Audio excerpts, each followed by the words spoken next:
तो chapter number 3 में हमारे पास क्या क्या आ जाता है? सबसे पहली जो चीज हमारे पास चैप्टर नंबर 3 में आ रही है वो क्रूक्स ट्यूब और डिस्चार्ज ट्यूब एक्सपेरिमेंट है, जो हमारे पास आ रहा है 3.2 पे। तो फेरेडेज एक्सपेरिमेंट एक्सक्लूड हो गया, आपके कोर्स में शामिल नहीं है। अब क्रूक्स ट्यूब पर आ जाइए।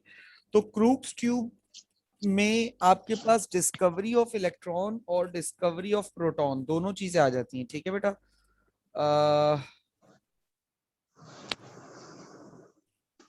ठीक है बुशरा, इसको एडजस्ट कर लेते हैं, अभी मुझे क्लास के एंड में याद दिलाइएगा। जी। तो हम क्या बात कर रहे थे? हाँ, हम कह रहे थे कि क्रूक्स ट्यूब की बात हो रही थी कि प्रोटॉन और इलेक्ट्रॉन जो है, बोथ दोनों चीजों की डिस्कवरी आपके पास क्रूक्स ट्यूब से रिलेटेड है। क्रूक्स ट्यूब में दोनों ही चीजें आ जाती हैं। अब मैं क्विकली एक्सपेरिमेंट को आपके सामने रख देता हूँ। दोनों ट्यूब्स हमारे पास होंगी।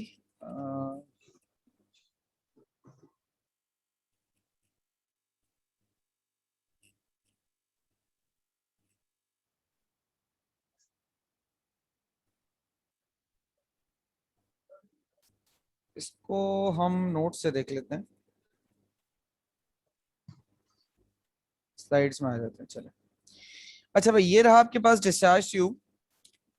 क्रूक्स ट्यूब भी कहते हैं, डिस्चार्ज ट्यूब भी कहते हैं, 9th क्लास में भी आपने पढ़ा था। तो it is a type of glass tube like a tube light, जिसके दो कॉर्नर्स पे इलेक्ट्रोड्स होते हैं, एक तरफ कैथोड होता है, एक तरफ एनोड होता है। अच्छा, इस डिस्चार्ज ट्यूब के साथ एक वैक्यूम पंप कनेक्ट होता है, और वैक्यूम पंप का काम होता है to maintain gas pressure in the tube. ठीक है? इस गैस ट्यूब में, मतलब इस ग्लास ट्यूब में, सॉरी, इस ग्लास ट्यूब में थोड़ा गैस इंसर्ट कर दी जाती है। ठीक है? अब आपने गैस इंसर्ट कर दी इस गैस डिस्चार्ज ट्यूब में।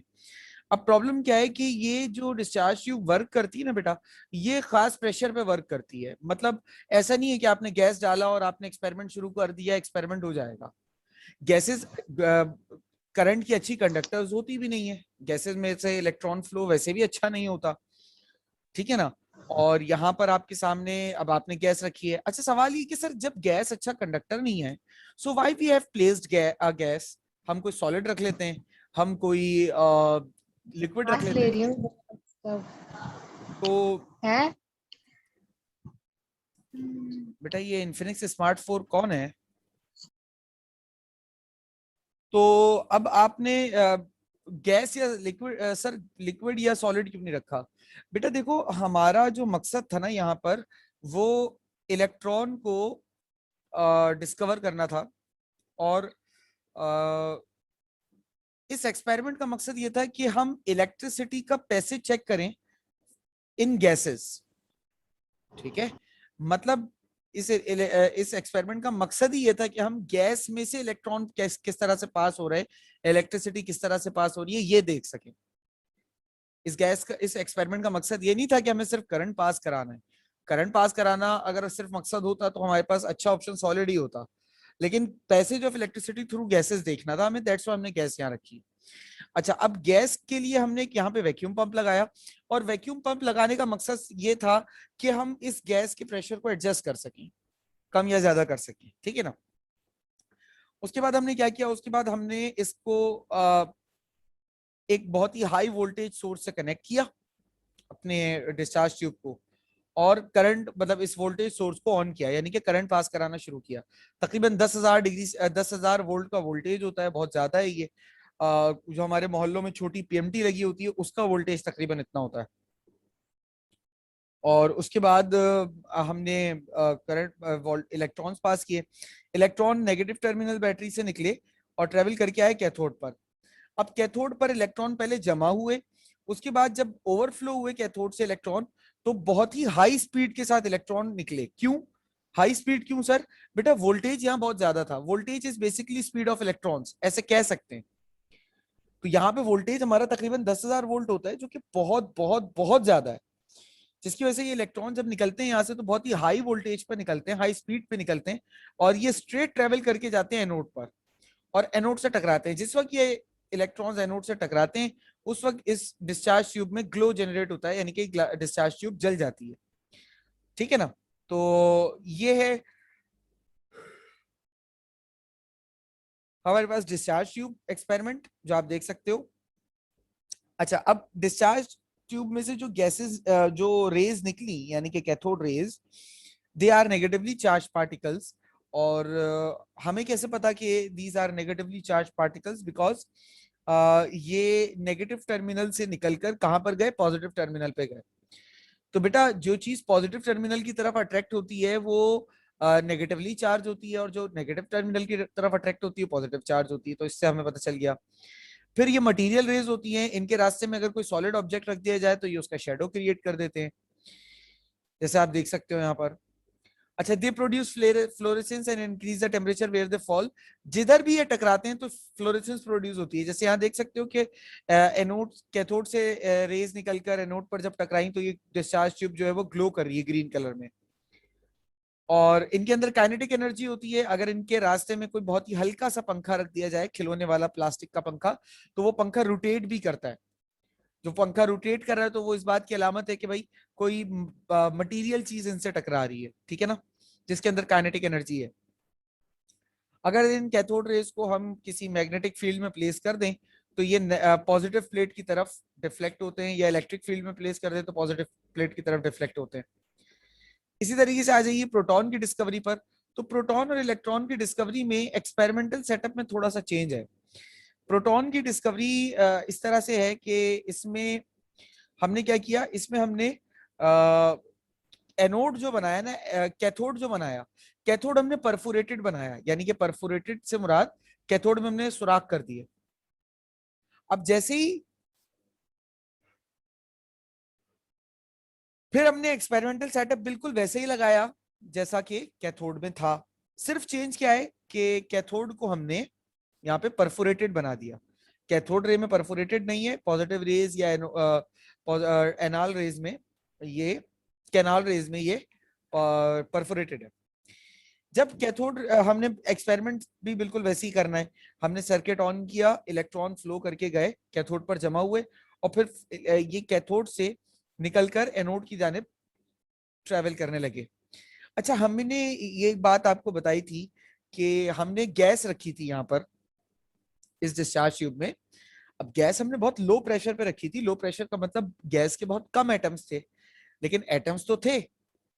अब हुआ क्या, जो कैथोड रेज कैथोड से निकली वो जब ट्रेवल कर रही थी टुवर्ड्स एनोड, तो रास्ते में वो गैस के एटम से टकराई भी। ये कैथोड रेज जब गैस के एटम से टकराई तो इन कैथोड रेज ने गैस के एटम्स में से इलेक्ट्रॉन बाहर निकाल दिया। अच्छा, हमें ये बात पता है कि जब कोई एटम इलेक्ट्रॉन लॉस करता है तो उस पर पॉजिटिव चार्ज आ जाता है, और कोई एटम इलेक्ट्रॉन गेन करता है तो उस पर नेगेटिव चार्ज आ जाता है। अब चूंकि इन कैथोड रेज की वजह से इन एटम्स में से इलेक्ट्रॉन लॉस हुआ था, तो इन एटम्स पर आ गया पॉजिटिव चार्ज। इस डिस्चार्ज ट्यूब में जो नेगेटिवली चार्ज चीज थी वो एनोड की तरफ जा रही थी, और जो पॉजिटिवली चार्ज चीज थी वो कहां मूव करेगी? वो ऑब्वियसली कैथोड की तरफ मूव करेगी। अभी पॉजिटिव चार्ज चीज ट्रेवल करके आई कैथोड की तरफ, तो कुछ तो पॉजिटिव चार्ज पार्टिकल्स ऐसे थे जो कैथोड में सॉलिड जगह से टकरा गए, लेकिन कुछ सॉलिड चार्ज पार्टिकल्स ऐसे थे जो सॉलिड जगह से नहीं टकराए बल्कि होल में से पेनेट्रेट करके पीछे चले गए। ठीक है, होल में से पेनेट्रेट करके पीछे चले गए, और पीछे जाकर जो पीछे हमने एक कंपाउंड लगाया हुआ था जिंक सल्फाइड नाम का। ये कंपाउंड इसलिए लगाया था, इस कंपाउंड की खासियत क्या है? इस कंपाउंड की खासियत यह है कि अगर कोई भी चार्ज ऑब्जेक्ट आकर इससे टकराता है ना, तो ये अपना कलर बदल लेता है। इस कंपाउंड की खासियत ये है कि अगर कोई चार्ज ऑब्जेक्ट आकर इससे टकराता है तो ये अपने कलर को बदल लेता है। ठीक है, ये वाली बात समझ में आई बेटा मेरी? Yes sir. सर और वैसे प्रोटॉन की डिस्कवरी तो रिड्यूस है ना? नहीं, दोनों शामिल है ना। ओके। सर ये एक्स रेस वगैरह का टॉपिक एक्स रेस वगैरह टॉपिक क्या कह रही हो बेटे? मींस कि रिड्यूस हुआ है या फिर कोर्स में है? बेटा देखते हैं, मुझे खुद भी अभी सही याद नहीं है। Okay sir. ठीक है सर जी। मतलब पहले प्रोसेस वैसे ही हुआ जैसे डिस्चार्ज ट्यूब में हुआ था, हाँ, और इलेक्ट्रॉन्स जो हैं वो गैस के मॉलिक्यूल्स से हुए इंटरमिक्स, और वो एनोड पे नहीं गए। कैथोड रेज जो निकली वो गैस के एटम से टकराई। गैस के एटम से टकराने की वजह से कैथोड रे ने एटम्स में से इलेक्ट्रॉन को निकाल दिया, जिसकी वजह से जो गैस के एटम्स थे उन पर पॉजिटिव चार्ज आ गया, क्योंकि ये बात हम जानते हैं कि अगर एटम में इलेक्ट्रॉन कम होता है तो पॉजिटिव चार्ज, और ज्यादा होता है तो नेगेटिव चार्ज आता है। अब ये जो गैस के एटम्स थे ये पॉजिटिव चार्ज हो गए। अब ये गैस के एटम्स ट्रेवल करेंगे कैथोड की तरफ, यानी कि वो जो हम पॉजिटिव रेस कह रहे हैं ना, बेसिकली वो पॉजिटिव रेस कुछ नहीं है सिवाय इसके कि वो गैस के एटम्स हैं, गैस के चार्ज एटम्स जो कैथोड रेस के टकराने की वजह से हुए। ठीक है, जी sir. Sir sir? Pressure control से बस नहीं आया। क्या क्या चीज समझ नहीं आई बेटा? सर लो प्रेशर क्यों रखा है? बेटा लो प्रेशर इसलिए रखा है बिकॉज अगर बहुत ज्यादा प्रेशर रखेंगे तो गैस के जो मॉलिक्यूल्स है ना उनकी तादाद बहुत ज्यादा होगी और इलेक्ट्रॉन्स के ट्रेवल करने में जरा मसला होगा। सवाल ये आता है कि सर अगर हम सेम वॉल्यूम का सॉलिड उठाएं तो और वो कंडक्टर हो तो उसमें से तो इलेक्ट्रॉन इजीली पास हो जाता है बिकॉज वो कंडक्टर है, वो इलेक्ट्रॉन लूज करने की भी सलाहियत रखता है बेटा। गैस में ऐसा नहीं होता। इसको ऐसे समझ लो कि आप एक बड़े से हॉल में हो, अगर हॉल खाली खाली होगा और मैं आपको कहूंगा एक हॉल के कॉर्नर से दूसरे कॉर्नर तक भाग कर जाओ, आप भाग के जाओगे वापस आ जाओगे। बट अगर मैं हॉल को लोगों से भर दूं और अब मैं कहूं कि भाग कर वहां जाओ और वापस आओ, तो ऑब्वियसली आपको टाइम ज्यादा लगेगा ना वहां से जाकर वापस आने में। क्या ख्याल है? Yes sir. Yes sir. तो ये वजह है कि गैस का प्रेशर कम रखते हैं, ज्यादा प्रेशर रखेंगे तो गैस के एटम्स बहुत ज्यादा हो जाएंगे। ठीक है, यस सर। सर सॉरी मैं आपको डिस्टर्ब कर रही हूँ, पर 3.2 के बाद ना 3.4 है, 3.3 नहीं है, तो 3.3 में पॉजिटिव रेज है। अच्छा चलो देख लेते हैं, एक नजर बुक में देख लेते हैं। जी बेटा 3.3 में पॉजिटिव रेस प्रोटॉन है और ये रिड्यूस हो चुका है। खैर मैंने एक्सप्लेन कर दिया, कोई मसले वाली बात नहीं है। मैंने यस मुझे सर, कोई बात मुझे नहीं। लगा ये इसमें शामिल है। असल में क्रूक्स ट्यूब वो था ना, तो मैं क्रूक्स ट्यूब की वजह से वो कह गया। खैर अब 3.4 पे आते हैं। It is about radio activity. अच्छा यार मैं बड़ा एक चीज देखता हूँ बिला वजह, पता नहीं बच्चे क्यों कंफ्यूज करते हैं। आपके कोर्स में रदरफोर्ड के 2 एक्सपेरिमेंट्स हैं चैप्टर 3 में। एक रदरफोर्ड का एटॉमिक मॉडल है जो बिल्कुल ही अलग तरह का एक्सपेरिमेंट है, और एक रदरफोर्ड का रेडियो एक्टिव एक्सपेरिमेंट है जो बिल्कुल अलग तरह का एक्सपेरिमेंट है। अक्सर बच्चों को मैंने देखा है कि उनसे रदरफोर्ड का रेडियो एक्टिव एक्सपेरिमेंट पूछा जा रहा होता है, वो एटॉमिक मॉडल के एक्सपेरिमेंट लिखते हैं। एटॉमिक मॉडल का एक्सपेरिमेंट पूछा जा रहा होता है, वो रेडियो एक्टिव एक्सपेरिमेंट लिख रहे होते हैं। भाई दोनों में जरा फर्क वाजे रखिएगा प्लीज। अब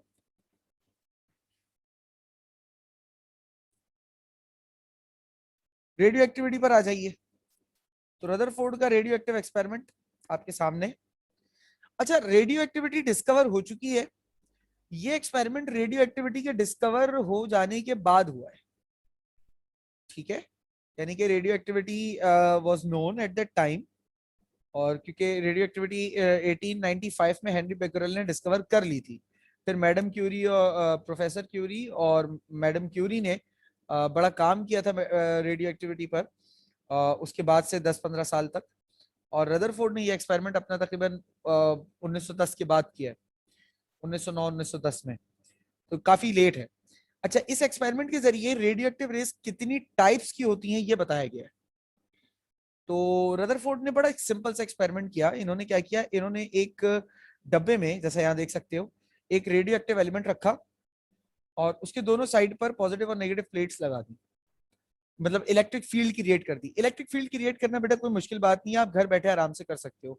2 मेटल की प्लेट्स लो, उसको बैटरी से जोड़ दो, सर्किट ऑन करोगे तो दोनों मेटल की प्लेट्स में जब करंट फ्लो होगा ना तो उनके बीच में जो गैप है वो जगह इलेक्ट्रिक फील्ड क्रिएट हो जाएगी। सिंपल सी बात है। यानी कि उस रीजन में जहां इलेक्ट्रिसिटी फ्लो हो रही हो, उस रीजन के इर्द गिर्द का जो एरिया होता है उसे इलेक्ट्रिक फील्ड कहते हैं। जैसे मैग्नेट है, आप मैग्नेट के एक सर्टेन डिस्टेंस के ऊपर दूसरा मैग्नेट लेकर जाओगे तो वो मैग्नेट या तो अट्रैक्ट करेगा या रिपेल करेगा। अब वो सर्टेन डिस्टेंस जहां पर वो फोर्स ऑब्जर्व हो रही है ना बेटा, उसे मैग्नेटिक फील्ड कहते हैं।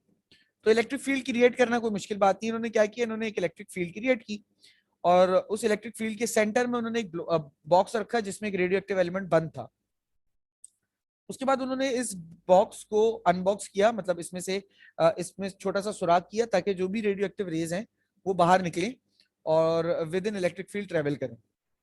सामने इलेक्ट्रिक फील्ड के आगे इन्होंने एक फोटोग्राफिक प्लेट लगा दी। अब जैसे ही रेडियो एक्टिव रेज निकली और इलेक्ट्रिक फील्ड में आई, तो इन रेडियो एक्टिव रेज में 3 तरह की रेडिएशंस निकली। ये हमें बात साबित हुई। कैसे साबित हुई?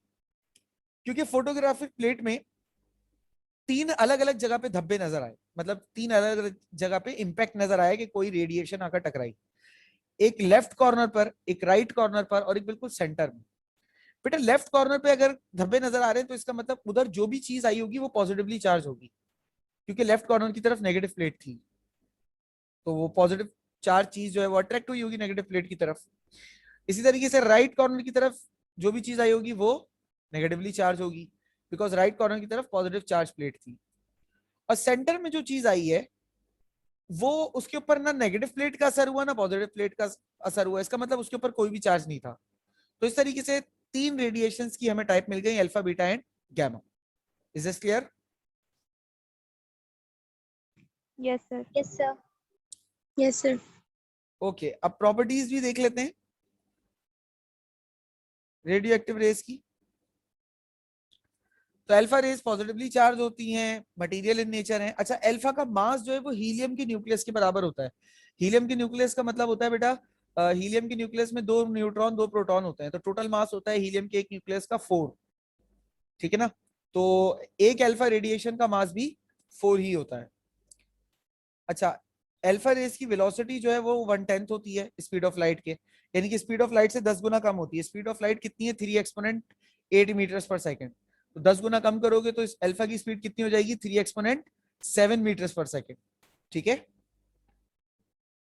अल्फा रेज की पेनिट्रेशन पावर, यानी किसी चीज में धस जाने की, घुस जाने की सलाहियत कम होती है, क्योंकि मटेरियल नेचर की चीजें होती हैं, थोड़ी हैवी होती है बाकी रेडिएशंस के मुकाबले में, तो इस वजह से इनका किसी चीज में पेनिट्रेट करना जरा मुश्किल होता है। अच्छा, जब पेनिट्रेट करना मुश्किल होता है तो आयोनाइजेशन कराना इनका बड़ा आसान हो जाता है। मतलब ये किसी भी गैस को, किसी भी मॉलिक्यूल को आयोनाइजेशन कराने की सलाहियत रखते हैं। तो they are strong ioniser and weak penetrant, याद रखिएगा।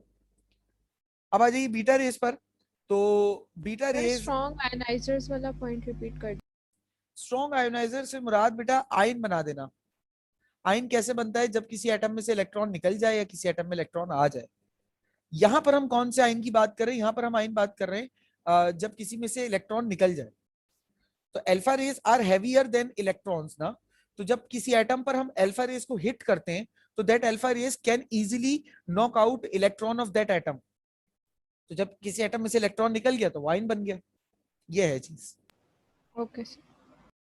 अच्छा, beta rays are negatively charge rays and ये भी मटेरियल नेचर के होते हैं। इनका जो मास होता है वो इलेक्ट्रॉन के बराबर होता है। इनको हम फास्ट मूविंग इलेक्ट्रॉन्स भी कहते हैं। और इनकी स्पीड तकरीबन इलेक्ट्रॉन की स्पीड के, लाइट की स्पीड के बराबर होती है।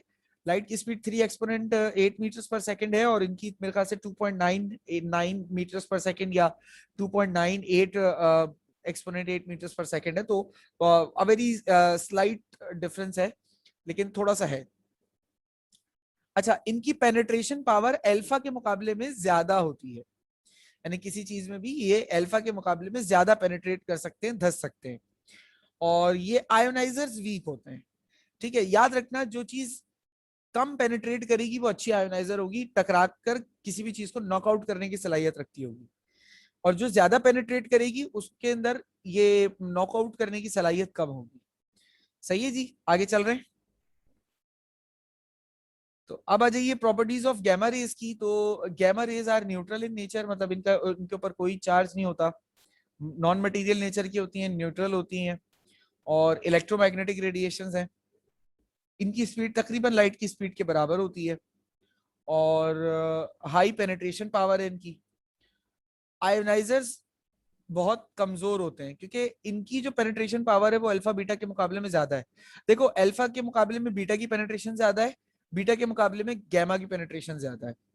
तो अल्फा सबसे अच्छा आयोनाइजर होता है, बीटा उससे कम आयोनाइजर होता है और गैमा तो होता ही नहीं। ठीक है ना?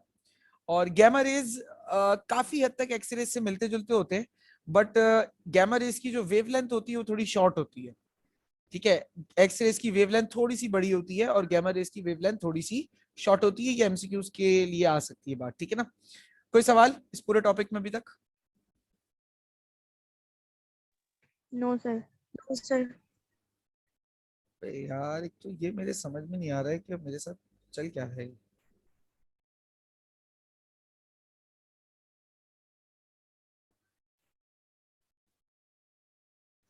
अच्छा जी, अगला देखिए 3.4 हो गया हमारा। 3.5 है Chadwick experiment discovery of neutron. So discovery of neutron देख लीजिए, ये रहा शेडविक एक्सपेरिमेंट। अच्छा, James Chadwick basically artificial radio activity पे काम कर रहे थे। इनका कोई भी इरादा या कोई भी नियत न्यूट्रॉन डिस्कवर करने की नहीं थी, ये मैं क्लियर कर दूं। साइंस केमिस्ट्री में या साइंस में हमारे पास बहुत सारी चीजें ऐसी हुई हैं जो मतलब करना कुछ चाह रहे थे, हो कुछ और गया। ऐसा बहुत मर्तबा हुआ है साइंस में, मतलब खुसूसी तौर पे ना, मतलब मैं केमिस्ट्री में तो बोलूंगा कि ऐसा बहुत मर्तबा हुआ है। ठीक है ना? तो खैर देखते हैं। तो न्यूट्रॉन जो है वो डिस्कवर कैसे हुआ? शेडविक बेरिलियम के सैंपल पर अल्फा रेस को हिट कर रहे थे, बम्बार्ड कर रहे थे। They want to do artificial radio activity, यानी कि एलिमेंट को आर्टिफिशियली रेडियो एक्टिव बनाना चाह रहे थे। अब बेरिलियम एक ऐसा एलिमेंट है जो रेडियो एक्टिव नहीं होता कुदरती तौर पर, लेकिन इसे वो रेडियो एक्टिव बनाने की कोशिश कर रहे थे। तो जब उन्होंने अल्फा रेस को हिट किया इसके ऊपर, तो उन्होंने देखा कि बेरिलियम का जो सैंपल था वो जल गया, and it turns into carbon, वो कार्बन बन गया। अच्छा, अब बेरिलियम का एटॉमिक नंबर 4 होता है और एटॉमिक मास 9 होता है। अच्छा, हीलियम की अगर बात करें तो हीलियम का एक पार्टिकल जो है, यानी कि हीलियम की एक रे या एक पार्टिकल, उसका वजन हीलियम के न्यूक्लियस जैसा होता है। अब हीलियम के न्यूक्लियस की अगर मैं बात करूं तो उसमें 2 प्रोटॉन है 2 न्यूट्रॉन है, टोटल मास हो गया 4 और टोटल चार्ज हो गया 2। यानी हीलियम पे जो अल्फा पर चार्ज है वो क्या है 2 और मास क्या है 4। उस हिसाब से कार्बन का एटॉमिक नंबर अगर देखें तो कार्बन के ऊपर चार्ज होता है 6, तो 4+2 जो है वो 6 हो गया। लेकिन कार्बन का मास होता है 12। ये थोड़ी सी हैरत हुई कि हीलियम और बेरिलियम को मिलाकर टोटल मास हो रहा है 13, मेरे पास आ रहा है 12। तो मास का एक यूनिट कहां चला गया? अगर मास का एक यूनिट मैंने डिस्ट्रॉय कर दिया, अब शेडविक के अकॉर्डिंग बता रहा हूं कि शेडविक ने क्या सोचा होगा, कि अगर मैंने मास का एक यूनिट डिस्ट्रॉय कर दिया तो मैंने law of conservation of mass को फेल कर दिया। Law of conservation of mass तो ये कहता है कि जितना मास रिएक्टेंट का होगा उतना ही मास प्रोडक्ट का होगा, कभी भी चेंज नहीं होगा। तो मैंने तो वो कर दिया, अब क्या है? तो फिर मजीद जब इस एक्सपेरिमेंट को थोड़ा सा और देखा गया, डीप डाउन थिंकिंग की गई, तो पता ही चला कि यहाँ पर एक ऐसा पार्टिकल निकला जिसके ऊपर चार्ज तो कोई नहीं था, लेकिन उसका मास का 1 यूनिट था। तो अब law of conservation of mass भी वेरीफाई हो रहा है, रिएक्टेंट साइड पे भी टोटल मास 13 है, प्रोडक्ट साइड पे भी 13 है। इस तरीके से इस पार्टिकल का नाम न्यूट्रॉन रखा गया, यानी कि no charge particle. Clear now? Yes sir. Yes sir. Yes, sir. अच्छा जी, अब देखिए 3.7 पे है क्वांटम थ्योरी।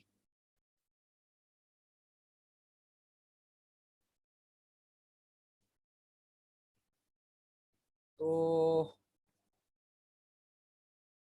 क्वांटम थ्योरी मैं नोट्स में से आप लोगों को दिखा देता हूं, if I have written wrote that.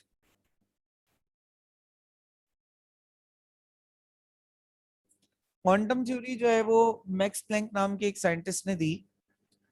और अच्छा, इसके पीछे एक बड़ी इंटरेस्टिंग एक स्टोरी मुझे पता है। मैं भी उस मुसलमान साइंसदान का नाम भूल रहा हूँ जिसने क्वांटम की थ्योरी, मतलब ये जो क्वांटम थ्योरी अभी आप देख रहे हो, ये पहले दी है, मतलब उस मुसलमान साइंसदान ने पहले दी है।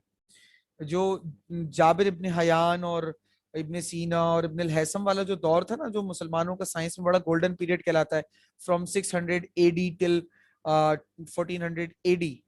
तो उस टाइम की बात मैं करूं तो ये उस वक्त की बात हो रही है। ठीक है ना?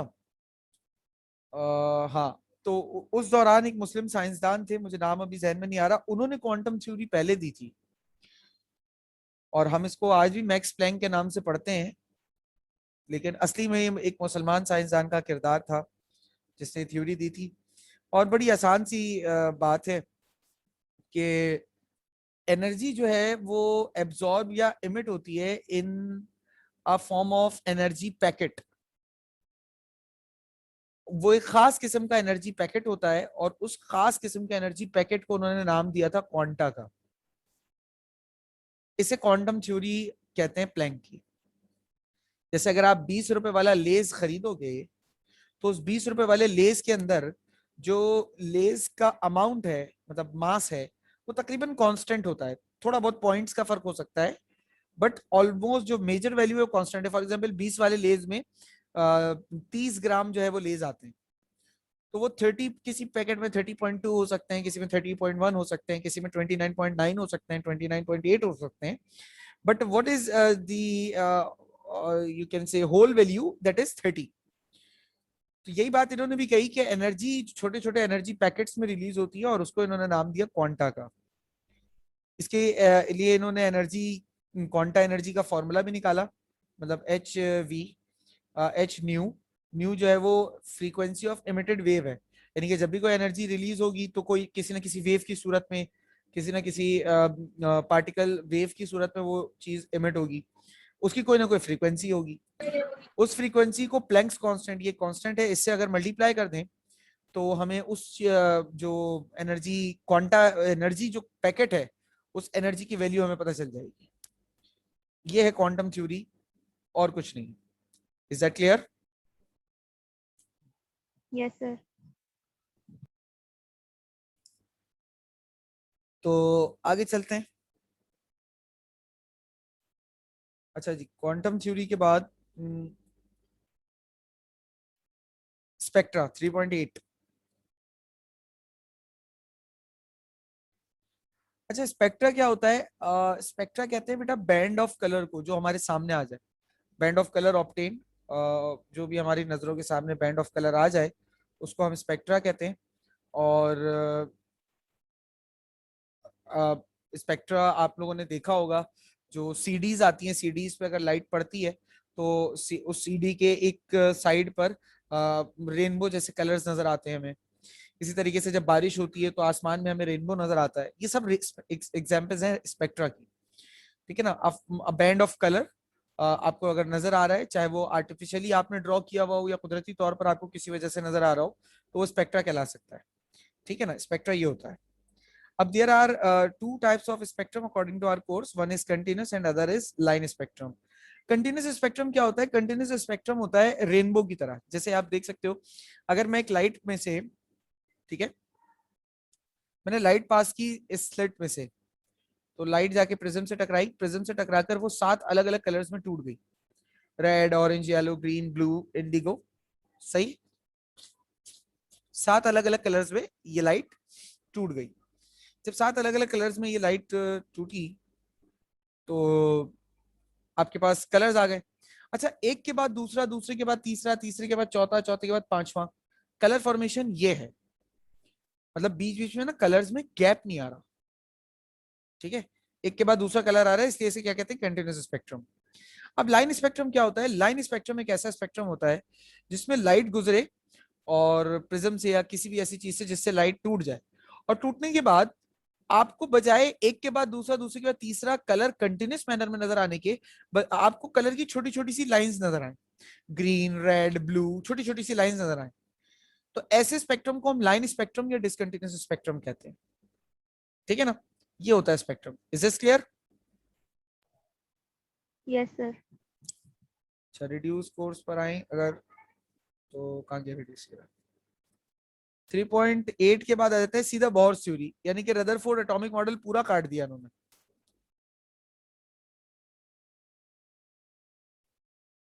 एक्सरेज भी कट गया है, एक्सरेज और एटॉमिक नंबर। देखो 3.9 पर आपके पास रदरफोर्ड एटॉमिक मॉडल है, कट गया।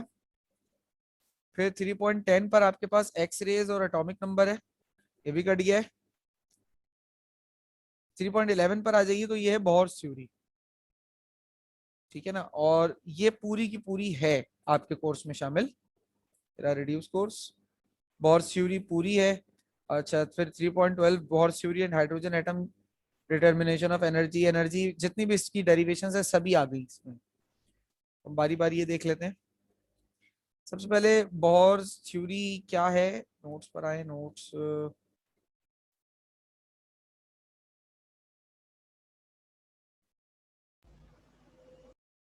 सर रीजॉइन कर लें? हाँ सही है, सही याद दिलाया, थैंक यू बेटा। बेटा आप लोग जरा मीटिंग को रिज्वाइन कीजिएगा, जल्दी से कीजिएगा प्लीज।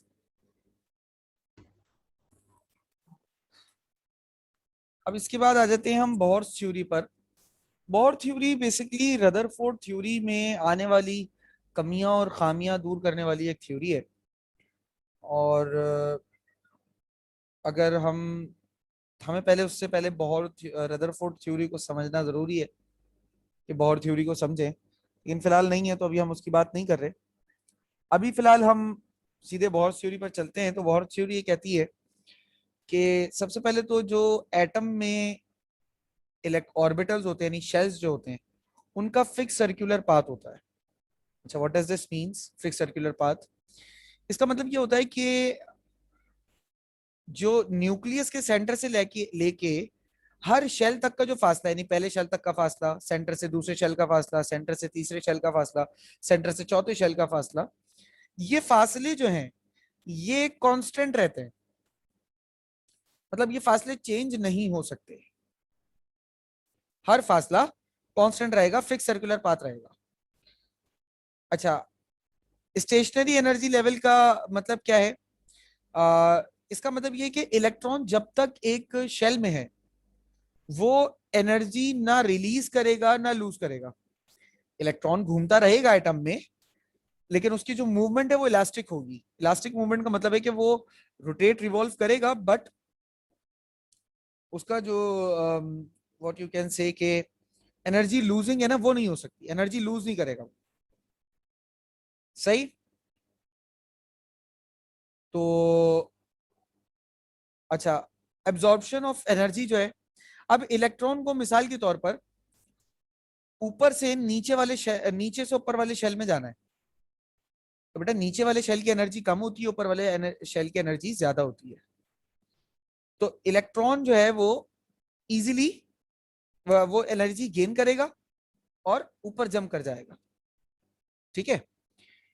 और अगर इलेक्ट्रॉन को ऊपर वाले शेल से नीचे वाले शेल में आना है तो वो इलेक्ट्रॉन एनर्जी लूज करेगा और नीचे वाले शेल में आ जाएगा।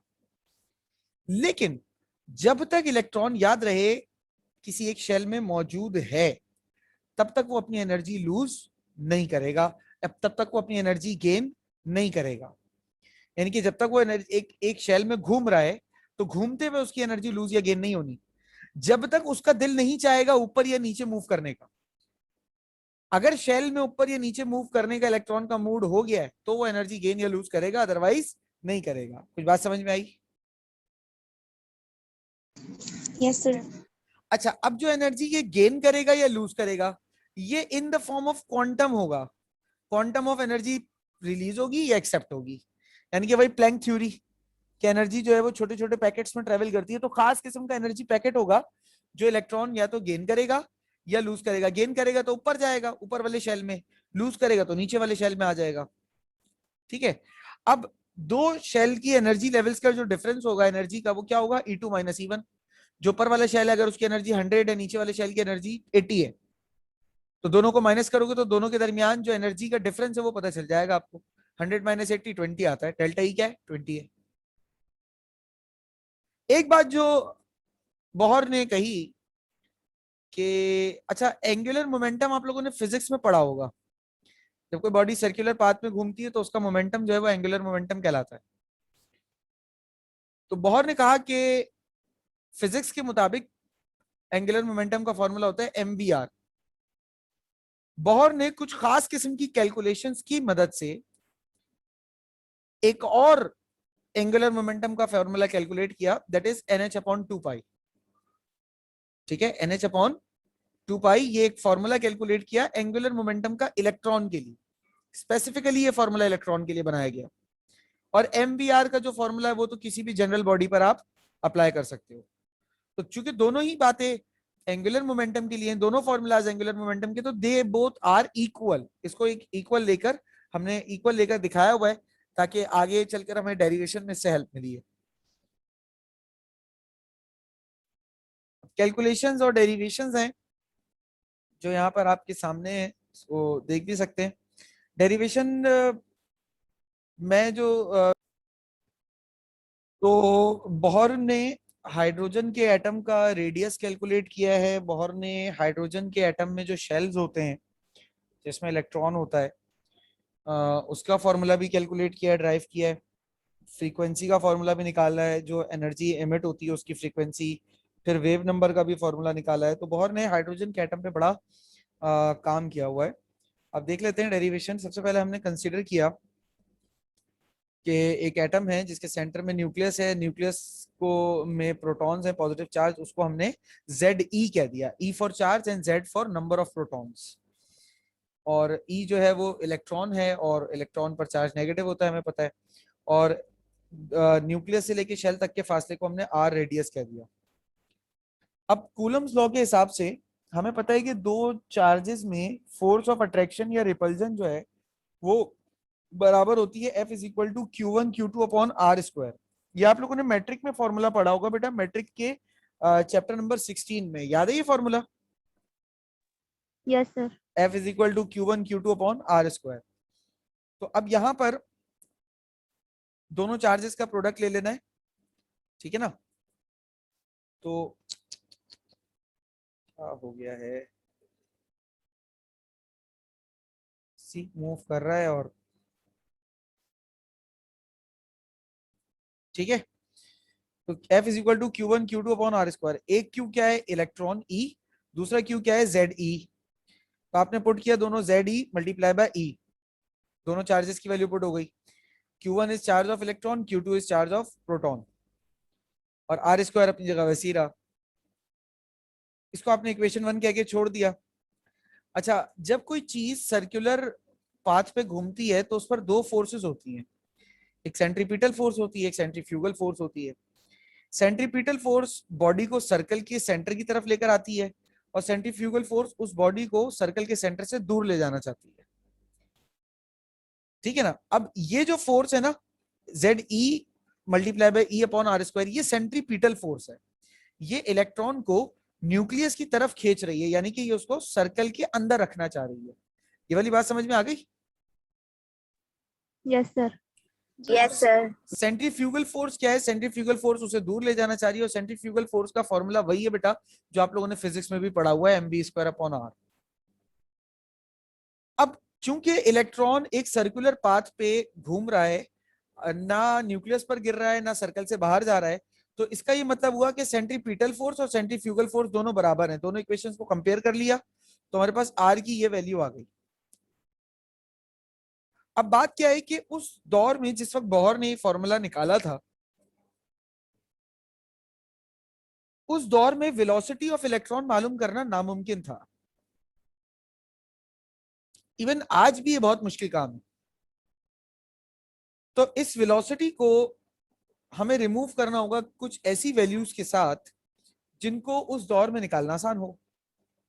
तो बोहर ने उसके लिए क्या किया, उन्होंने कॉन्सेप्ट इस्तेमाल किया कि एंगुलर मोमेंटम इलेक्ट्रॉन का, जो बोहर ने अपने हिसाब से एक फॉर्मूला बनाया था वो ये था, और एंगुलर मोमेंटम जो किसी भी बॉडी का हो फिजिक्स के मुताबिक वो ये होता है। अब चूंकि दोनों बातें एंगुलर मोमेंटम की है, एक इलेक्ट्रॉन के लिए फॉर्मूला और एक जनरल किसी भी बॉडी के लिए, दोनों को बोहर ने इक्वल ले लिया। इक्वल लेने के बाद यहां से v का फॉर्मूला निकाला, v is equal to NH upon 2πmr। इस v के फॉर्मूला को जो आपका पिछला फॉर्मूला था उसमें पुट कर दिया, सॉल्व किया, फाइनली आपके पास r आ गया, ठीक है। अब इसमें से अगर n को हटा दूं, ये सारे कांस्टेंट है, hb, 4b, πb, mb और eb, तो इन सब की वैल्यू को जब मल्टीप्लाई डिवाइड कर लेते हैं तो वो a नॉट बन जाती है value. a not is 0.529 angstrom units.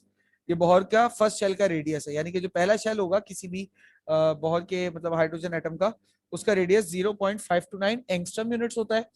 और एंगस्ट्रॉम यूनिट्स बेटा याद रखिएगा, एक लेंथ का एक बहुत ही छोटा सा यूनिट होता है, एक्सपोनेंट माइनस 10 मीटर जो है वो इसकी रेंज होती है, या एक्सपोनेंट -10 इसकी वैल्यू होती है। सही है, क्लियर?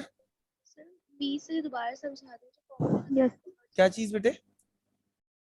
सर v आपने फॉर्मूला पुट किया ना, वो बता दो। अच्छा, वी इस तरीके से आया बेटा कि हमने अभी बोहर की थ्योरी में एक पॉइंट पढ़ा था ना कि एंगुलर मोमेंटम इलेक्ट्रॉन का बोहर ने एक स्पेशल तरीके से एक फॉर्मूला निकाला अलग तरह का। वो सिर्फ इलेक्ट्रॉन का एंगुलर मोमेंटम कैलकुलेट करने के लिए है, और वो है NH/2 पाई। अच्छा सर, क्या इस फॉर्मूला के अलावा इस फॉर्मूला से इलेक्ट्रॉन का मोमेंटम कैलकुलेट नहीं हो सकता? हो सकता है बेटा, लेकिन बोहर ने एक और फॉर्मूला बनाया था। अब दोनों फॉर्मूला से चूंकि बोहर के मतलब एंगुलर मोमेंटम की वैल्यू एक जैसी आ रही है, तो बोहर ने दोनों फॉर्मूला को इक्वल लिया और इसमें से v की वैल्यू निकाली। अब v की वैल्यू ये आ रही है, इसको उठाकर इन्होंने पुट कर दिया जो पहला फॉर्मूला था r का, पुट करके सॉल्व किया बेटा, फाइनल आंसर आपके पास ये आ जाएगा। ठीक है? Yes sir. Yes, sir. अच्छा जी, अब आ जाइए एनर्जी ऑफ ऑर्बिट पर। तो किसी भी एटम में जो दो ऑर्बिट्स होते हैं उनकी एनर्जी आप कैसे कैलकुलेट करेंगे? तो काइनेटिक एनर्जी इलेक्ट्रॉन की हाफ mv² और पोटेंशियल एनर्जी इलेक्ट्रॉन की Ze²/r। ये हाफ mv² तो चलो आप पढ़ते हुए आ रहे हो कि कैसे मतलब काइनेटिक एनर्जी का फॉर्मूला यही होता है, हाफ mv²। सर ये Ze²/r समझ में नहीं आया। तो इसके लिए मैं स्टूडेंट से एक बात कहता हूं कि बेटा इसको सिर्फ याद कर लो कि पोटेंशियल एनर्जी का फॉर्मूला Ze²/r है। अच्छा, मैं क्यों कहता हूं ये? बेटा असल में ये एक टॉपिक है जो आपके पास सेकेंड ईयर फिजिक्स में आएगा, चैप्टर नंबर 14 में, 14 में या शायद 13 में, कि आप किसी चार्ज ऑब्जेक्ट को एक इनफाइनाइट प्लेस से उठाकर नीचे की तरफ लेकर आते हो तो उसकी पोटेंशियल एनर्जी में कुछ चेंज आता है। उसका एक फॉर्मूला ड्राइव करते हो आप, वो फॉर्मूला जो ड्राइव होता है ना, वो यही फॉर्मूला होता है। तो बेसिकली ये इटसेल्फ एक डेरिवेशन है, और चूंकि ये सेकेंड ईयर की है तो मैं भी इसको समझाने तो बैठ नहीं सकता, इसलिए मैंने इसको समझाया नहीं। सिर्फ इसको याद कर लीजिए, -Ze²/r। अब किसी भी बॉडी का जो टोटल एनर्जी होती है वो क्या होती है कि kinetic energy plus potential energy will be equal to total energy of that body. अब काइनेटिक एनर्जी की जगह उसकी वैल्यू पुट करी, पोटेंशियल एनर्जी की जगह उसकी वैल्यू पुट करी, प्लस माइनस माइनस, ये आ गया सॉल्व होकर, ये आ गई इक्वेशन आपके पास। अब अगेन वही मसला है, हमें v को एलिमिनेट करना पड़ेगा। v हट जाए यहां से, हम तो ये चाह रहे हैं भाई कुछ भी हो v हटे यहां से। तो v को एलिमिनेट करने के लिए हमने ये देखा कि इलेक्ट्रॉन के ऊपर जो फोर्स ऑफ अट्रैक्शन न्यूक्लियस की है, और इलेक्ट्रॉन जब गोल गोल घूमेगा तो जो बाहर निकालने वाली सेंट्रीफ्यूगल फोर्स है, वो फोर्स और सेंट्रीपिटल फोर्स, ये दोनों फोर्सेज इक्वल हैं। हमने क्या किया, सेंट्रीपिटल फोर्स का फॉर्मूला जो हमने पिछली डेरिवेशन में कैलकुलेट किया है, और सेंट्रीफ्यूगल फोर्स का फॉर्मूला जो हमने पिछली डेरिवेशन में लिख दिया था, उन दोनों को इक्वल ले लिया। ये बात समझ में आई? Yes, sir. अब यहां से हमने v² का फॉर्मूला निकाल दिया, ये रहा v²। अब क्या किया हमने, v² की जगह v² का फॉर्मूला पुट कर दिया, m से m कैंसिल हुआ, यहाँ क्या आ गया Ze²/2r, यहाँ आ गया -Ze²/r। 2r और r का एलसीएम लिया, 2r आ गया, इधर बचा Ze², और ये हो गया -2Ze²। ये समझ में आ गया सबको? Yes sir. Yes, sir. अब -Ze²/2r, अब r की जगह पे रेडियस का फॉर्मूला पुट कर दिया। ठीक है, r की जगह पे हमने रेडियस का फॉर्मूला पुट कर दिया, तो हमारे पास ये फॉर्मूला बन गया। ये किसी भी एटम में इलेक्ट्रॉन की एनर्जी का फॉर्मूला ये है। ठीक है,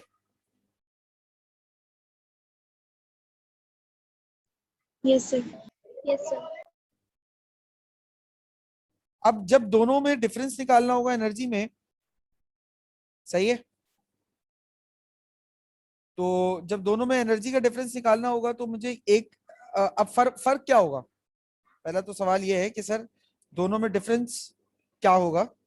बेटा डिफरेंस जो है वो बड़ा सिंपल है। देखो, जब आप ये सारे ऊपर वाले तो कांस्टेंट हैं, नीचे भी h कांस्टेंट है। जब आप E2 के लिए निकालोगे तो n को पुट करोगे 2, और जब आप E1 के लिए निकालोगे तो n को पुट करोगे 1।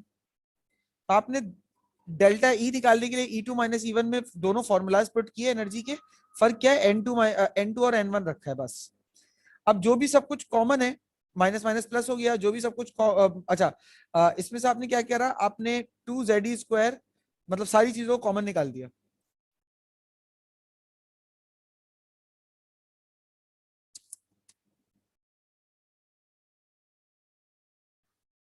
आपने कॉमन निकाला, कॉमन निकालने के बाद ये फॉर्मूला बन गया। अच्छा, ये मैंने यहाँ पर गलत लिखा हुआ है, ये रिडबर्ग्स कांस्टेंट नहीं है, ये रिडबर्ग्स कांस्टेंट नहीं है। रिडबर्ग्स कांस्टेंट जब हम ये निकाल लेते ना, ये है दरअसल रिडबर्ग्स कांस्टेंट। मैं इसको मिटा देता हूँ, उसको गलत लिख दिया था।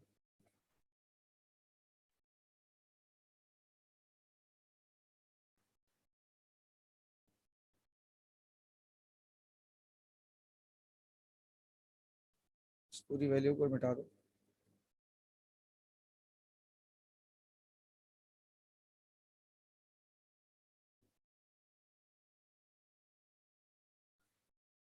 ठीक है जी, ये आ गया डेल्टा ई का फॉर्मूला। अब आपको निकालना है फॉर एग्जांपल यहाँ से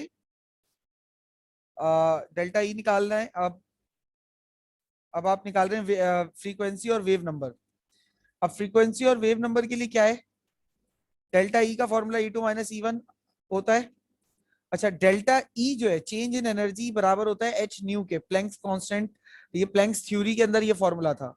change of energy will be equal to Planck's constant multiply by frequency of energy emitted, यानी एनर्जी में चेंज कितना आ रहा है ये हम बता सकते हैं फ्रीक्वेंसी ऑफ एनर्जी इमिटेड और को मल्टीप्लाई अगर हम प्लैंक्स कांस्टेंट से कर दें। तो हमने डेल्टा ई का ये फॉर्मूला और डेल्टा ई का जो ये वाला फॉर्मूला, इन दोनों को आपस में कंपेयर कर लिया।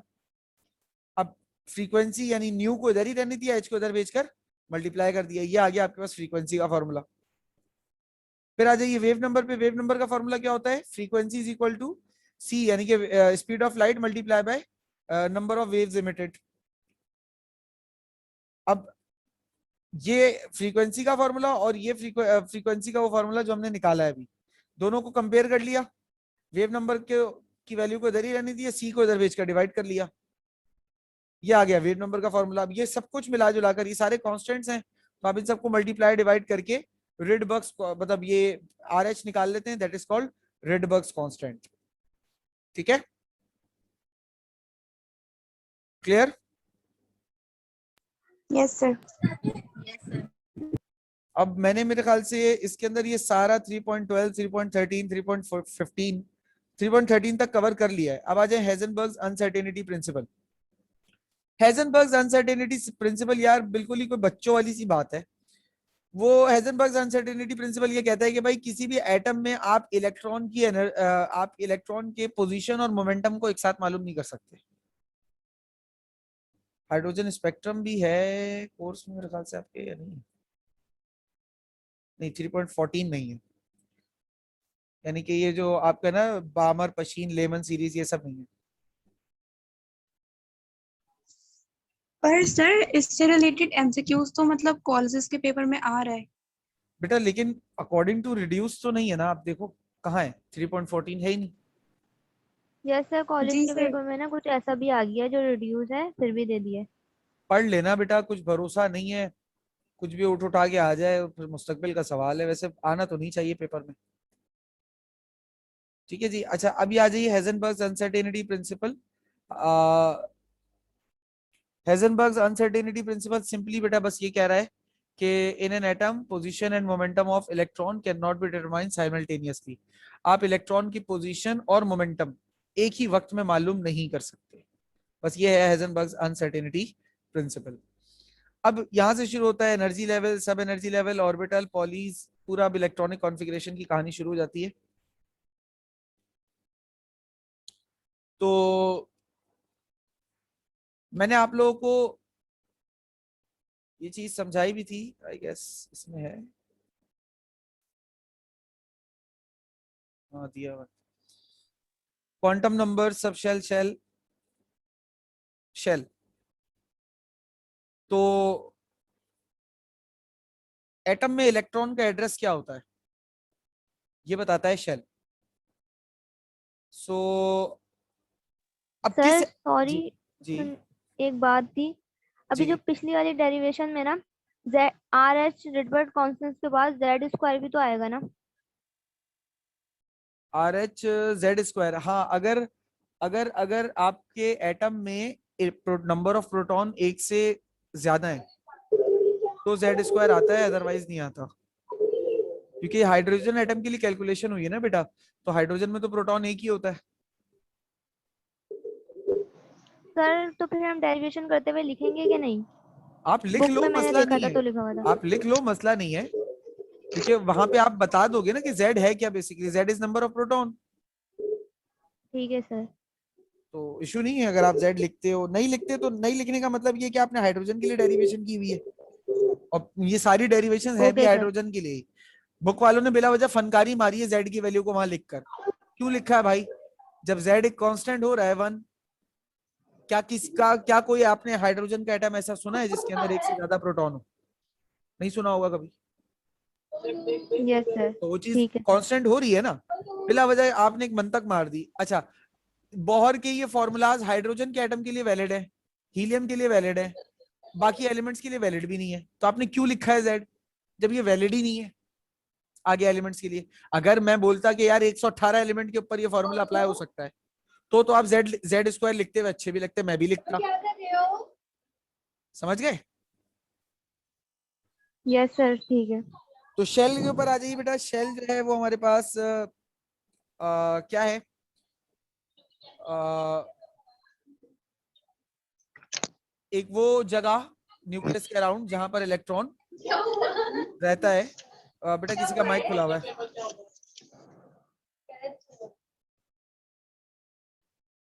तो न्यूक्लियस के अराउंड बेटा वो जगह जहां पर इलेक्ट्रॉन मौजूद हो। अच्छा, न्यूक्लियस के अराउंड सर एक शेल तो नहीं होता, बहुत सारे होते हैं। क्या सब में इलेक्ट्रॉन एक जैसे होते हैं? नहीं, सब में इलेक्ट्रॉन की तादाद अलग होती है।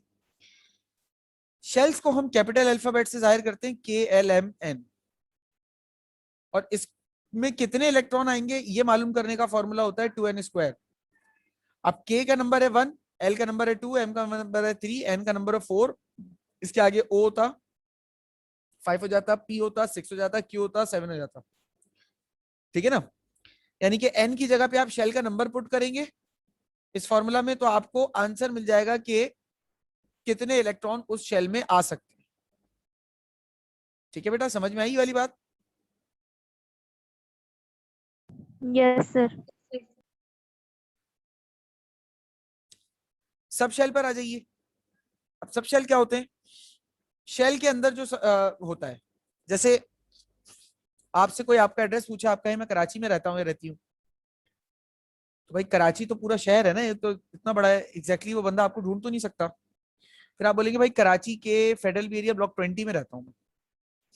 अब थोड़ा सा आपने प्रिसाइज कर दिया, अब उसको पूरा कराची ढूंढने की जरूरत नहीं है, लेकिन अभी भी वो पूरा ब्लॉक 20 ढूंढेगा आगे फेडरल एरिया का। अब आप अपने घर का एड्रेस बताएंगे, यार मैं R 886 में रहता हूँ भाई। तो सब शेल क्या है? सब शेल मोहल्ला है। फिर आता है ऑर्बिटल। ऑर्बिटल असल में आपका घर है, यानी इलेक्ट्रॉन का घर है। अब इलेक्ट्रॉन का कंप्लीट एड्रेस आपको कैसे मिलेगा? आपको शेल बताएगा शहर, सब शेल बताएगा मोहल्ला, और ऑर्बिटल बताएगा घर।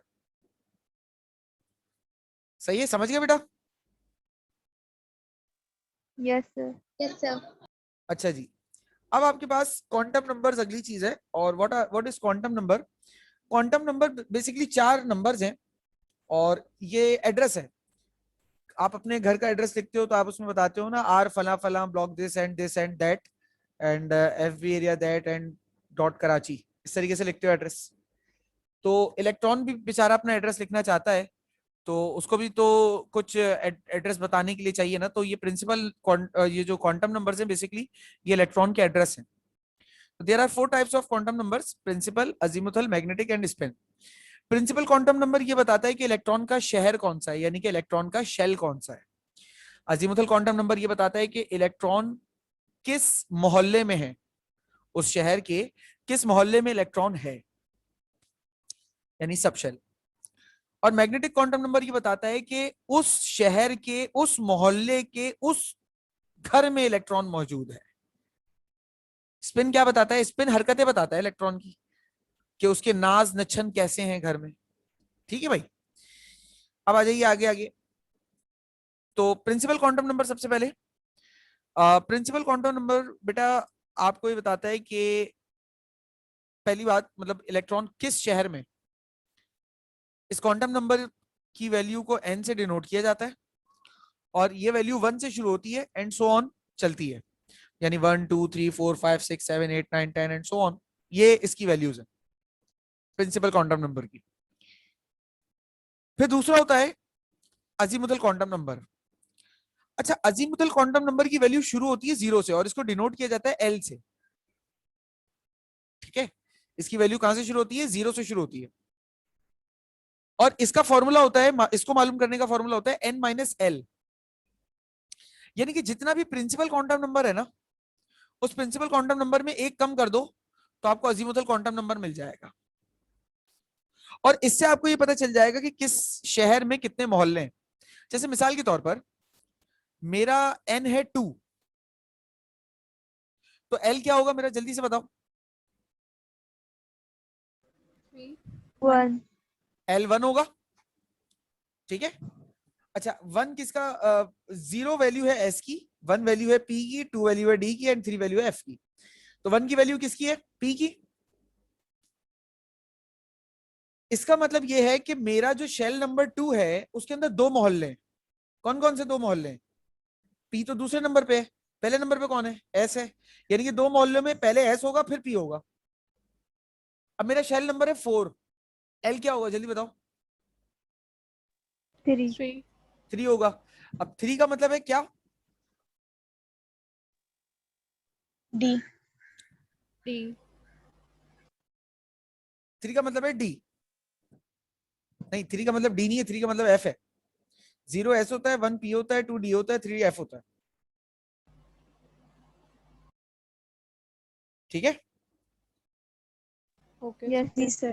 तो अब खैर अब आपने अब F का मतलब क्या है कि उसमें सिर्फ एक ऑर्बिटल F नहीं है, यानी कि एक मोहल्ला F नहीं है, बल्कि 4 हैं। F तक आते आते पहले आपको S भरोगे, फिर P भरोगे, फिर D भरोगे, फिर F भरोगे ना। कुछ बात समझ में आई? जी सर। Yes sir. सर। अच्छा, अजीमुथल के बाद मैग्नेटिक क्वांटम नंबर आता है। मैग्नेटिक क्वांटम नंबर ये बताएगा कि किस मोहल्ले में कितने घर हैं। अब याद कर लो भाई इस बात को, S में एक घर होता है, P में 3 घर होते हैं, D में 5 होते हैं और F में 7 होते हैं। अच्छा, मैग्नेटिक क्वांटम नंबर को M से डिनोट करते हैं और इसकी वही वैल्यू होती है जो अजीमुथल की होती है। फर्क ये होता है कि माइनस से शुरू होकर प्लस तक जाती है वैल्यू। जैसे अजीमुथल अगर 0 है तो 0 प्लस माइनस एक ही बात रहती है, 0 ही होगा। अजीमुथल अगर 1 है तो -1 से शुरू करके +1 तक जाना है, -1 0 +1 3 हो गए, देख लो। अजीमुथल अगर 2 है तो -2 से शुरू करके +2 तक जाना है, -2 -1 0 +1 +2 5 हो गए। अजीमुथल अगर 3 है तो -3 से शुरू करके +3 तक जाना है, यानी -3 -2 -1 0 +1 +2 +3 7 हो गए। तो घर पता चल जाते हैं इससे। ठीक है बेटा। Yes sir. Spin quantum number 2 ही होते हैं, +12 -12। +12 क्लॉकवाइज रोटेशन बताता है, -12 एंटी क्लॉकवाइज रोटेशन बताता है। ठीक है बेटा। Yes sir. अब इलेक्ट्रॉनिक कॉन्फ़िगरेशन है क्या कोर्स में? इलेक्ट्रॉनिक कॉन्फ़िगरेशन है। अब इलेक्ट्रॉनिक कॉन्फ़िगरेशन आप कर सकते हैं वैसे तो। 4 रूल्स हैं, मतलब कौन सी रूल की वायोलेशन हो रही है ये आपको बताना होता है। इसके लिए मैंने आपको एक ट्रिक बताई हुई है, बहुत मतलब मैं समझता हूँ कि इजी ट्रिक है, जिससे आप याद रख सकते हो कौन सा रूल वायोलेट हो रहा है। अभी मैं सिर्फ ट्रिक बता रहा हूँ, मैं पूरा अप्रोच पे नहीं आ रहा, मैं सिर्फ ट्रिक बता देता हूँ ताकि आपका वक्ती तौर पर काम हो जाए। तो अब देखो 4 हमारे पास रूल हैं, पॉली, n+l, ऑफबो, हुंड्स। अच्छा, इसमें से n+l और ऑफबो ये एक साथ ही होते हैं, तो टोटल 4 नहीं 3 रूल्स होगा समझ लो, n+l और ऑफबो एक साथ रहेंगे। ठीक है, अब इसमें हाँ, ये सवाल आया हुआ है कि इनमें से कौन सा रूल या प्रिंसिपल जो है वो वायलेट हुआ है, आप बता दें। ठीक है,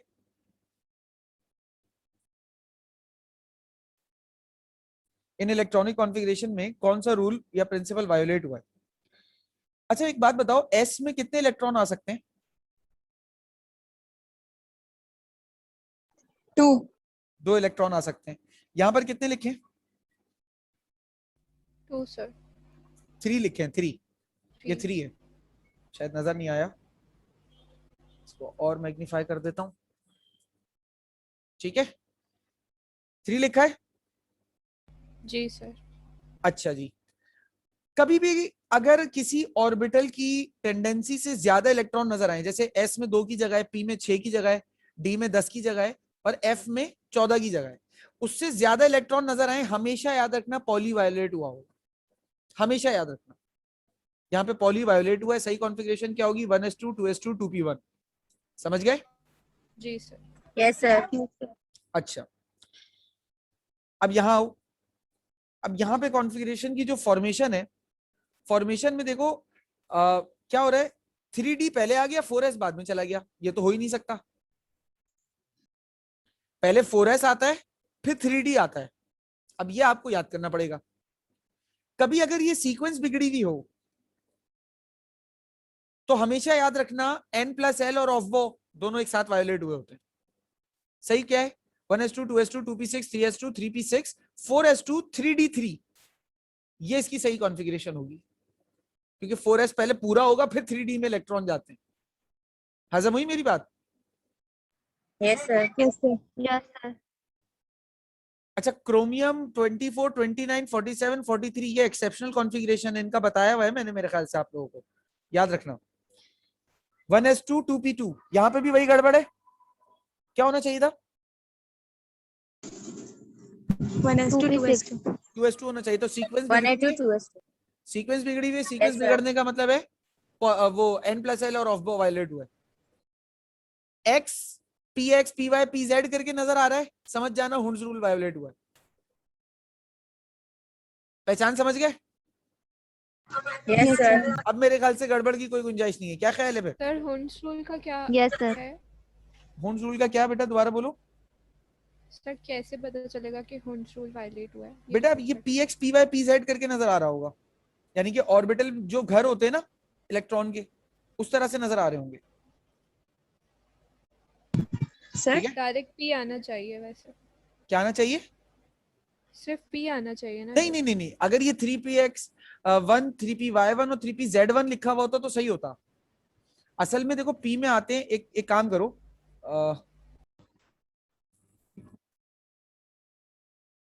जी तुम तो सुमैया आपने बेटा पूछा कि सर ये क्या सवाल क्या था, दोबारा रिपीट करना बेटे। सर कि हमें पता कैसे चलेगा कि हुंस रूल की वायलेशन है? हुंस रूल की वायोलेशन पता करने के लिए बेटा सबसे पहली चीज तो आपको याद रखना है कि अगर आपको यानी कि ऑर्बिटल्स नजर आ रहे हैं ना, जैसे p x p y p z, या अगर डी होते तो डी में 5 होते हैं, वो 5 तो आपके कोर्स में बताए हुए नहीं है, मैं नाम ऐसी रेंडमली आपको समझाने के लिए बता रहा हूँ। D x y d x z, d x y d y z d x z, d x square minus y square और डी जेड स्क्वायर, ये हमारे पास 5 ऑर्बिटल होते हैं डी के।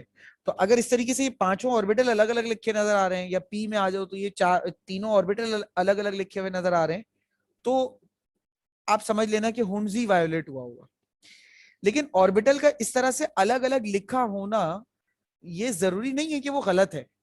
ऑर्बिटल का इस तरह से अगर अलग अलग ऑर्बिटल लिखे हुए हैं तो ये कोई बुरी बात नहीं, बल्कि ये तो मेरी नजर में अच्छी बात है कि आप एक एक चीज को बहुत डेप्थ में जाकर बहुत एक्सपेंड करके कर रहे हो। तो आप ऑर्बिटल्स को अलग अलग करके लिख सकते हो, लेकिन ये मतलब वो हम कहते हैं ना एक जुगाड़ है बेसिकली। हमने एक जुगाड़ बनाई हुई है कि अगर ये एक्स वाई जी करके नजर आ रहा होगा ना तो लाजमी है कि हुंस वायोलेट हुआ होगा। सही है, लेकिन ये p x p y p z में लिखा होना गलत होने की अलामत नहीं है कि कॉन्फ़िगरेशन ही गलत है। हाँ, p x p y p z लिखा हुआ है तो वो कह सकते हैं रूल वायोलेट होने की जुगाड़ जरूर है। निशानी नहीं बोलूंगा, इसे बोलूंगा जुगाड़, क्योंकि हमने जुगाड़ बनाई है। ठीक है, ओके सर, वैसे इधर px1 py1 और pz1 होना चाहिए था ना? जी, सही जो कॉन्फ़िगरेशन है वो यही है, px1 py1 pz1। Okay sir. ठीक है। अच्छा जी, और कोई सर? सवाल बेटा? किसी जी बेटा बोलिए। सर मैं ये कह रही थी कि आप क्या कह रहे थे, क्रोमियम वाले जो हैं वो एक्सेप्शनल केसेस हैं, वो चार मुझे बात समझ नहीं आई। चार एक्सेप्शनल केसेस हैं इलेक्ट्रॉनिक कॉन्फ़िगरेशन के अंदर, वो मैंने बताए थे। मैं यहाँ पे वर्ड पे लिख देता हूँ, पेन टेबलेट कनेक्ट नहीं किया हुआ यार अभी। तो 4 एक्सेप्शनल केसेस मैं बता देता हूँ जी। ये 4 हैं एक्सेप्शनल केसेस। तो इसमें होना क्या चाहिए था, यहाँ पर 4s2 3d4 होना चाहिए था, लेकिन यहाँ पे क्या लिखा हुआ है 4s1 3d5। इधर आओ, तो इसमें देखो 1s2 2s2 2p6 3s2 3p6 4s2 3d9 होना चाहिए था, लेकिन क्या लिखा है 4s1 3d10। सही है। Yes sir. इधर भी यस देखो, सर। Yes, sir. इधर होना क्या चाहिए था 5s2 4d4, लेकिन है क्या 5s1 4d5। इधर क्या होना चाहिए था 5s2 4d9, है क्या 5s2 5s1 4d10। ये है एक्सेप्शनल केस, यानी कि होना कुछ और चाहिए, है कुछ और। तो इनको याद रखना, ये 4 एटॉमिक नंबर में एक्सेप्शन है। अच्छा, ऐसा क्यों होता है सर? बेटा इसकी वजह यह है कि इलेक्ट्रॉन एटम जो है ना, हर हाल में कोशिश करता है कि वो खुद को स्टेबल दिखाए। स्टेबल नहीं भी है ना, तभी दिखाए। अब अगर मिसाल के तौर पे इधर में लिखता 3d9 और इधर होता 4s2, तो आखिरी जो ऑर्बिटल है, आखिरी ऑर्बिटल में एक इलेक्ट्रॉन कम नजर आता और एटम अनस्टेबल नजर आता। लेकिन अब जब इसमें 10 इलेक्ट्रॉन हुए, तो आखिरी ऑर्बिटल जो है वो कंप्लीटली फिल और स्टेबल नजर आ रहा है। और वो कहते हैं ना कि हाथी के दांत दिखाने के और खाने के और होते हैं। जाहिरी तौर पर इंसान जैसा नजर आता है, अंदरूनी तौर पे वैसा हो जरूरी नहीं है। अब ये जाहिरी तौर पे क्या नजर आ रहा है आपको, स्टेबल नजर आ रहा है, लेकिन अंदर से ये स्टेबल नहीं है। अंदर से ये स्टेबल नहीं है, ये तो सिर्फ कॉपर को पता है ना, आप तो बाहर से देख रहे हो। सर पर ऊपर वाले में तो ऐसा नहीं है ना, ऊपर वाले में तो ना बाहर से है ना अंदर से, एक मतलब मिनट, थ्री डी ये फाइव है। बिल्कुल बिल्कुल आपकी बात सही है, पहले एक केस को समझ लो फिर दूसरे केस पे जाऊंगा ना। नर्सरी में जब गए थे तो पहले ABCD पढ़ा होगा, बाद में बेटा XWYZ पढ़ा होगा ना। अच्छा सर, आप मैं समझी ओवरऑल की कर रहे हैं, नहीं कर रहे हाँ हैं अच्छे से। ठीक है। तो ये हो गया। अब यहाँ पे कॉपर वाले केस में, ठीक है, और कॉपर वाले केस में और सिल्वर वाले केस में तो ये बात हो गई। ठीक है, इन दोनों केसेस में तो ये बात हो गई, स्टेबल हो गया एटम। सर लेकिन अगर स्टेबल वाली बात तो चले आपकी हमने मान ली कि भाई एटम जाहिरी तौर पे स्टेबल नजर आ रहा है, और जब एटम स्टेबल होता है तो वो केमिकल बॉन्डिंग नहीं करता। और हर एटम चाहता है, हर एटम क्या, दुनिया की हर चीज स्टेबल होना चाहती है बेटा। मैं जॉब करता हूं और आपके फादर जॉब करते हैं और बहुत सारे लोग जॉब करते हैं, क्यों? Because they want financial income, ताकि वो आपको और अपनी फैमिली को, अपने आप को स्टेबल कर सकें, पढ़ाकर, खिलाकर, पहनाकर, उड़ाकर, घुमाकर, फिराकर, बहुत सारी चीजें। और कोई भी चीज है, जैसे आप लोग इक्विलिब्रियम में पढ़ते थे पिछले साल, एक फिजिक्स में एग्जांपल थी ना, कि पेंसिल को, अगर वो पेंसिल सीधी खड़ी हुई और उसको हल्का सा धक्का देंगे हम, तो पेंसिल नीचे गिर जाएगी, टोपल ओवर। याद है वो एग्जांपल किसी को? यस सर, याद है। तो उसमें क्या था कि आपने पेंसिल की स्टेबिलिटी को डिस्टर्ब किया, तभी वो गिर गई। इस दुनिया की, अच्छा, गिरने के बाद जिस पोजीशन में वो गिर के पहुंची है वो स्टेबल पोजीशन है उसकी। अब दोबारा वैसी धक्का देके देखो तो पेंसिल गिरेगी नहीं, क्योंकि वो ऑलरेडी गिरी हुई है ना। क्या ख्याल है? Yes sir. हाँ। Yes sir. तो हर चीज दुनिया की स्टेबल होना चाह रही है। सर ठीक है, ये दोनों तो स्टेबल हो गए, ऐसा दिखावे का ही सही, स्टेबल हो गए। सर ये दोनों तो स्टेबल नहीं हो रहे। ठीक है, बिल्कुल आपकी बात सही है, ये दोनों स्टेबल नहीं हो रहे। अच्छा एक बात बताओ, मिसाल के तौर पर मुझे मान लो मेरे ऊपर कर्जा है, या मेरे ऊपर, या अपने ऊपर ये एग्जांपल रखो कि आपके ऊपर उधार है अभी किसी शख्स का, और फॉर एग्जांपल उधार की अमाउंट है 50,000 रुपए, और उस शख्स ने आपको धमकी दे दी है कि अगर आपने कल तक उसके पैसे वापस नहीं किए तो आपको जान से मार देगा। अब मैं आता हूं क्लास में और आप सबसे कहता हूं कि मैं आप मेरे पास आए और आपने अपनी कंडीशन बताई, सर ऐसा ऐसा मसला है, मुझे 50,000 रुपए चाहिए, मैं आपको वापस नहीं करूंगा, मैं उधार की सूरत में नहीं मांग रहा, आप मुझे दे दें ऐसे ही, आपके पास है मुझे पता है। अब मैं बोलूंगा यार मेरे बच्चे हैं, परेशान है, और मेरे पास है भी, ठीक है मैं दे भी सकता हूं, लेकिन प्रॉब्लम ये बेटा कि मेरे पास 30,000 रुपए ओनली, आपको कितने चाहिए? 50,000। और मेरे पास कितने हैं? 30। अब मुझे ये बताइए कि क्या आप मुझसे वो 30 लेंगे या नहीं लेंगे? यस ले सर, लेंगे। जरूर लेंगे। भाई ले लेंगे सर, के चलो ठीक है 50 चाहिए मुझे, कम से कम 30 तो आ रहे हैं मेरे पास, और ये 30 ऐसे 30 हैं कि मुझे वापस भी नहीं करने। 20 भले ही मैं कहीं और से उधार पकड़ के 50 करके अगले बंदे को देकर अपनी जान तो बचा लूं पहले, लेकिन कम से कम 30 आए थे। चलो अगर मैं अगले बंदे को, कल मेरे पास 20 की अरेंजमेंट नहीं भी होती, मैं अगले बंदे को 30 तो दे सकता हूँ कि यार तुम ये 30 रखो, मुझे 2 दिन का टाइम और दो, मारो नहीं मुझे, मैं 20 और दे दूंगा। क्या ख्याल है? Yes sir. यस उर्दू का एक मुहावरा है ना, कुछ नहीं से कुछ तो बेहतर होता है।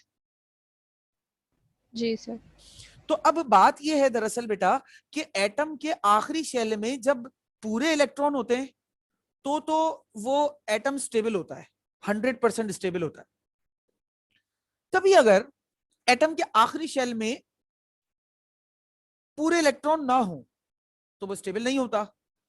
अच्छा, अगर पूरे इलेक्ट्रॉन नहीं होते तो एटम कोशिश करता है कि कम से कम जितनी मैक्सिमम रिक्वायरमेंट है उसके आधे इलेक्ट्रॉन तो हो उसके पास। अगर 100% नहीं है तो 50% तो हो ताकि वो स्टेबल हो। तो इन दो केसेस में, क्रोमियम और मॉली वाले केसेस में, ये 50% की अप्रोच पे गया है। देखो D10 यस फुल है सर। और D5 क्या है? 50%। समझ गए? जी सर। इसने जो अप्रोच इस्तेमाल की वो क्या की कि यार चलो भाई, अगर एक इलेक्ट्रॉन मैं एस से ले लेता हूं तो मेरे 10 इलेक्ट्रॉन तो किसी सूरत नहीं होने, लेकिन कम से कम 5 हो जाएंगे, आधा तो शेल स्टेबल हो जाएगा, कम से कम मैं इस माशरे में सर उठा के जी तो सकूंगा। क्या कहते हैं? Yes sir. तो ये है कहानी भाई। अब आप ये 4 एटॉमिक नंबर्स याद कर लीजिए बेटा कि इनमें अगर आपको मतलब आपके पेपर में सवाल कॉन्फ़िगरेशन करने भी आ सकता है ना, तो ये 4 एटॉमिक नंबर की कॉन्फ़िगरेशन थोड़ी सी एक्सेप्शनल है, और इनकी कॉन्फ़िगरेशन ये है, अगर चाहें तो स्क्रीनशॉट ले लें। यस जी सर, सर, ले ले लिया। लिया। ठीक है, चलिए।